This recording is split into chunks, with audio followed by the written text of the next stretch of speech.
I don't want to insult you. Okay, go. How are you finding being on the other side of things, not having to fight and just getting to enjoy Fight Week a little bit? It is amazing here in Singapore. It is a nice place, very hot. Yes. Right. Have you been here before? In No, Singapore? I have never been here before. Okay, so going pretty good so far. Yes, the weather is nice. Okay. Oh man, I didn't know how long I could do it for. Wait, that voice is too white. What's up, guys? This better? What was that? Enjoying life right now, riding a couple of wins, feeling good. Is that Australian term or something? Riding a couple wins? No, I wins. don't. Wins, yeah. I thought you said wins. Like yeah, wins. it could be something new. I don't know. I like that. Yeah, man, life is good. You know when you're winning, they love you, but when you lose, you're shit.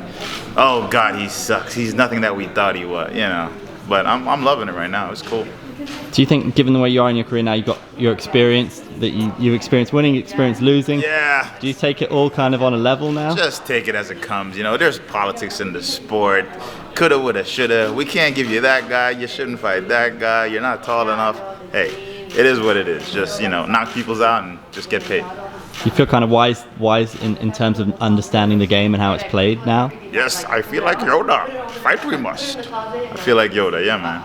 But earlier in my career, it was just taking whatever fights, because as a warrior, a lot of people don't know that, when you go out there, you're supposed to all right, who wants to fight? There's no picking and choosing. But to get to the belt, you got to be smart, we don't want to fight him, he might beat us. We'll fight him. So, not that I'm doing that, but my coach is like, let's take some proper steps. We're getting older, let's be a little more strategic. I'm in a great camp, I'm down at Fortis, hanging out with some hungry individuals. So I feel right now I'm very dangerous. And, I've been calling out some people and they're like, oh, Uriah looks a little dangerous. Let's not focus on him right now. So. Do you think you're the best Uriah right now? Fuck yeah, I am. I mean, every fighter has to think that. It's like ranking system, what do they do? I don't know who make those votes and everyone just comes up with those statistics. Oh, we'll put this guy at number 5. We think he's number 3. Get the fuck out of here. You gonna give me a number? That sounds like some slavish shit to me. I'm number 1 in my mind. I have to look at it like that. So you take out the politics, you take out the fantasy people, and then you focus on you. You focus on the right attributes, the right people, because you don't have a long career in the sport, but you get to die a legend. Riding on a few wins, obviously there's a new champ in the division. Any opponent particularly that you're looking at?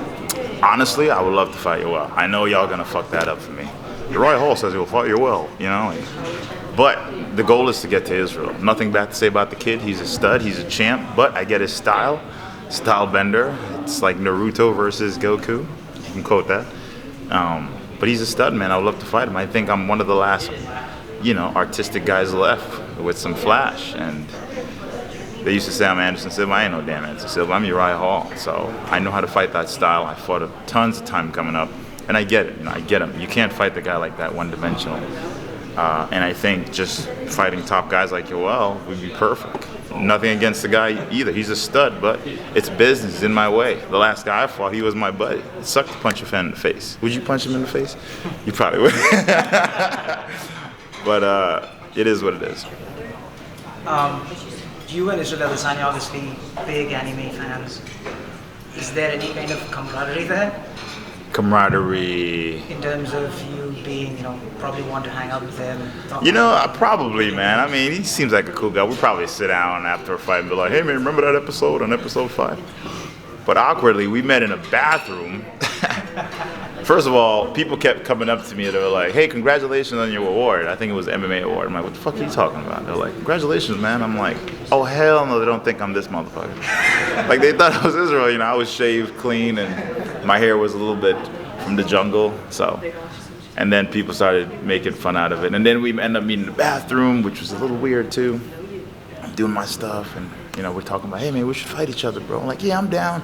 His coach was there like, yeah, man, I think you guys should do it, bro. It was like a weird camaraderie moment in the bathroom. But, I would love to fight him, man. Styles just make great fights. And certain people bring the best out of certain people. And GSP said it the best. Nobody is the best fighter in the world. You're the best fighter at that particular time, that moment, that place. So I think everyone has their kryptonite, and I could be a kryptonite. Not many fighters, especially from the States, get into MMA through Kyoshin Karate. Hey. So how did that come about? How did that happen? It's old school, man. It started when I was 16. And you know, when you were younger back in the day, karate was more traditional and disciplined, and usensei and doing all that bowing shit. But as the sport progressed, you know, MMA started to become more modernized, and you get like kickboxers, jiu-jitsu, and you put everything together. You used to have boxers go out there and jiu-jitsu guys be like, where you going, you know? So now if you don't have everything, and I'm not the best of everything, but I have a little bit of everything, and it makes it more dynamic. Because some guys just don't want to fight. They want to go out there and hug you. So I like to stand and bang, man. You know, let's just have fun, you know? That's what we're doing this. I mean, when we started, it was fun, right? So let's have some fun. And do you think the same Uriah Hall that fought during the TUF, Shuriken, Hadouken, the same, you're right. I'm the same guy. I mean, you get older, you just focus on what's important, man. I used to hear a lot of old dudes say this shit. I'm like, man, shut your old ass up. I'm one of them now, so it comes with experience. You know, when you keep seeing the same stuff over and over, when you see the game, when you look at certain people that are favorite. Like, remember that kid Sage? The kid was getting paid a lot more than a lot of people. I'm like, what the fuck? He's only 19, he's barely in the UFC, and you know, it sells. It's what sells. So it doesn't matter if you're black, yellow, purple, white, whatever the fuck. The only color that matters is green. Can you show us some green? And if you can produce that, we can sell. You know, talk some shit a little bit, and then we can sell it. Based upon Adesanya's rise, I'm pretty sure he can be the next marquee name. That's it. Yes, prime time versus I can't even fucking come up with a name, but I think it'd be a great fight. It's just a matter of time, and just beating some politics. You know, it's who else can I fight now? Brunson, I'll fight him. Put all the bullshit aside. I know I can beat him. Let's get it cracking. What the fuck? All three of y'all over there just fucking standing there looking at me like zombies. So you guys are the real reporters. They just they're in school, right? They're like, oh, we don't know what to ask them. What do you think about the middleweight division this week? I think right now the middleweight division is stacked, man. It's you know, you got some hungry motherfuckers coming up. You know, who's that kid? I think he's ranked number 14 or so. He's from Edmonds Gym, boxer, really smooth, undefeated, good ground. Edmund something, I think. Could be wrong. Whatever. He's a stud. A couple people behind me, you know, they're studs. The top 5. Jake, the Joker dude. Jack Hermanson. Jack, that dude. Stud, right? Jiu-jitsu guy. Who else we got up there? We got Whitaker is still a dangerous guy, you know. Stylebender's a champ. Costa just beat Yoel. He's probably going to fight Adesanya. I think Adesanya wants Yoel. Make a statement, you know. And who else? There's Jacare, but he's moving out of the division. Chris just left too, so them up and comers are coming. So us old guys gotta do some shit, get the strap, defend a couple times, get the fuck out. What do you think about the matchup between Adesanya and Uriah? I think, oh god, I can see the headlines now. Fuck. Wow, that was good. I think stylistically, Stylebender, you know, he has range. He's gonna keep that distance. He's gonna tag him up. What does he do? He just comes at you, right? So, could be a knockout. Could be go the distance. I can see Borchina. He shows some holes against Yoel. Just keeps coming. I mean, how long can a Ferrari drive without needing to refuel? You know what I'm saying? So it's just going out there and implement the game plan. But I'm telling you, man, I know I want to fight Israel, dude. It's like a dream matchup, dude. Like I said, don't hate the guy. He's a stud muffin. But it makes sense. Come on, Dana. Do it for your country. What do you think of Adesanya's performance against Whitaker? I didn't watch it. You know what I was doing? I was training. My coach was like, hey man, I'm gonna go watch Adesanya fight. You gonna? Nah, I'm gonna go train, bro. I was so motivated that I didn't want to see it. I was like, you know, I'm gonna prepare for you, motherfucker. So I went to train. Heard he won by a knockout, but I went to train. I'm so highly motivated. I feel like I'm on something. I'm not on anything. I'm on life right now. But I'm so highly motivated, man. And this is a little jumping off the boat a little bit. You got to kind of feed that hunger. And sometimes that hunger gets a little bit full when you get comfortable around with people or money or things or a certain type of lifestyle. You forget that hunger. I felt like I've forgotten that for a while. You know, when I was in the Ultimate Fighter, I was in a bad place. I was like, I need to make this. Bought a one-way ticket. Had no way of coming home. I tried out. There was only over 800 people. The tryouts were from 8 a.m. to 1 a.m. I mean, I was there the whole day. So I needed to make that. And, you know, I made it. I was in a bad place. I was in a tough house, no phones, no nothing. You got emotions. You got guys getting angry with checkers and shit. It was a crazy moment. So a lot of people keep saying, the old Uriah. It's like Kanye West. I want the old Kanye. Fuck that dude, man. That was a period. You know, like, we all have all those periods when we were younger, right? You don't want to go back to that shit. You've matured now. So I'm in a better place. And I think all that happened for a reason, man. It puts me in such a great place where I'm just ready. I'm in my prime time. And it's prime time. Hey, you should slogan that shit. Put that shit out there. Prime time. It's prime motherfucking time. During this period, you have seen the middleweight division change a lot. Until then, it was just Anderson Silva, just rank everybody.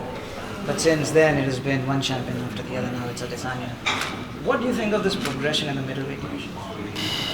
I mean, at one point, the 55 division was like the shit, right? Conor was there, then it was a 70, then it was a Ronda era. It's just different times, man, different time zones. And that's the beauty about MMA. You never know what's going to happen. Kind of like the Whittaker fight. No one saw that happening, you know? Boom. Or even when Conor knocked out Jose. We were like, all right, Jose's going to, what the fuck? You know? You never know what's going to happen. Or Ronda coming back. You never know what's going to happen. And that's why I love MMA. I retired from kickboxing because I was just beating guys up and I was bored. You know, I want a challenge. And this is a challenge. I've lost fights. But that's the beauty about MMA. It just puts you in this room where there's lions and you're like, shit, I'm not the only lion here. These motherfuckers want to eat too. Who's gonna go after that, you know? So if you're not doing it, if you're just on the outside just watching it, it's gonna be hard to understand. I encourage every reporter, every one of y'all motherfuckers to start training, not just jiu-jitsu. Don't just do that shit. Do some boxing, some kickboxing. Put yourself in that grit. And I guarantee you won't ask any stupid question like, hey man, how do you feel? Still will. Last question, guys. I'm having fun. I know, but they're gonna face off. It's gonna be fun too. I'm more important. Go ahead. One other thing that we have seen is now you're defensively much better, if I can say that. Have you been working on that side of things more? You mean my style and stuff? Yeah. Oh yeah, man. I mean, if you ever get a chance to go down to Forest MMA in Texas, that dude, Saif Saud, it's just. First got there, I was like, man, I don't know about this guy yelling at me and stuff, but you know, for that atmosphere and he's coming at you and he's in your face and he just picks everything apart. I think it could not been any perfect. And I just love the environment. He cares. And we don't just talk about fighting. That's the one aspect. You know, athletes have a short lifespan. You know, what are you gonna do after fighting? So that's what we're doing now, after fighting. I'm more than an athlete, you know what I'm saying? So. All right. Thank you, sir. Thank you guys.